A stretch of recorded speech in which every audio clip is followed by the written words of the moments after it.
2 দিন যাবৎ বাড়িতে কোনো সবজি না থাকায় আমি কোনো সবজি রান্নাবান্না করতেছিলাম না। এজন্য খুবই টেনশনে ছিলাম ছেলেকে নিয়ে। তো হ্যালো এভরিওয়ান, কী অবস্থা সবার? কেমন আছেন? ঈদের পরের দিন থেকে আমি আজ পর্যন্ত ব্লগ ভিডিও, রিল ভিডিও কোনোটাই ছাড়া হচ্ছিল না। তো অনেকেই কমেন্ট করেছিল, আপু আপনি ভিডিও কেন দিচ্ছেন না? তো কিছু সমস্যার কারণে আমি ভিডিও দিতে পারিনি। তো আজ থেকে আমার ভিডিও কন্টিনিউ থাকবে আর কি, ইনশাল্লাহ। তো আমি সকালবেলা উঠে কাল রাতে আপনাদের ভাইয়া বাজার করে নিয়ে এসেছিল, তো সেটাকে সর্বপ্রথম আমি সব কিছু বের করে নিয়েছিলাম। আর তারপর এদিকে রান্নাবান্না করার জন্য চলে আসছিলাম। আর আমার সবসময় যে ক্যামেরাম্যান থাকে সেটা কিন্তু আমার ছেলে। তো প্রথমেই আমি যে কথাটা বলছিলাম সেটা হচ্ছে, বাড়িতে আমার কোনো রকম কোনো সবজি ছিল না।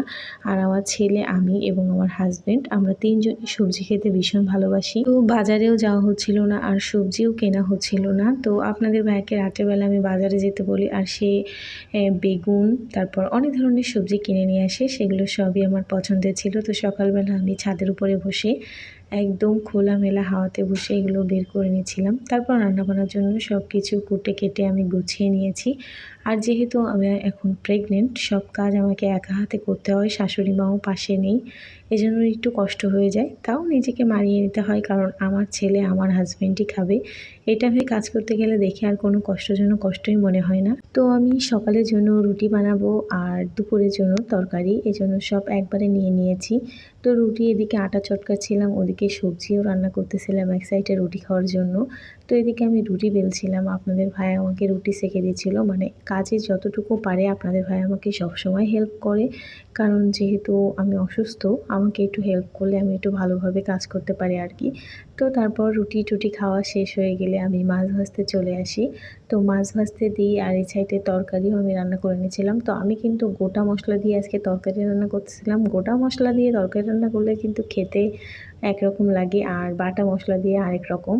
তো এখানে আমি বেগুনটাকে কষিয়ে সুন্দর মতো চড়িয়ে দিয়েছি। আর যাদের এই সবজিগুলো পছন্দ তারা কিন্তু অবশ্যই কমেন্ট করবেন। তো খাওয়া দাওয়া করে সব কিছু রেখে তারা নিচে চলে গিয়েছে, কারণ নিচে মিস্ত্রি কাজ করছে।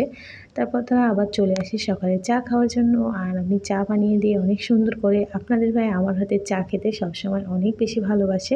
বাট আমার চা একদমই পছন্দ না, আমার কফি পছন্দ আর দুধ চা পছন্দ। ঠিক আমার ছেলেও তেমনই হয়েছে, তারও কফি আর দুধ চা পছন্দ। তো তারপর চাটা খেয়ে সে চলে যায় ছুরি দা বটি এগুলো ধার করতে দেওয়ার জন্য। আমি এই প্রথম দেখলাম আর এটা আমার ভীষণই ভালো লেগেছিল। ছোটোবেলায় বইতে অনেক পড়েছি, বাট কখনো আগে সরাসরি বা সামনে দেখা হয়নি, এই প্রথম দেখলাম। তো অনেক ভালো লাগছিল। আর সবচেয়ে বড় যে কথাটা ছিল, এরা কিন্তু অনেক কষ্ট করে টাকা ইনকাম করে।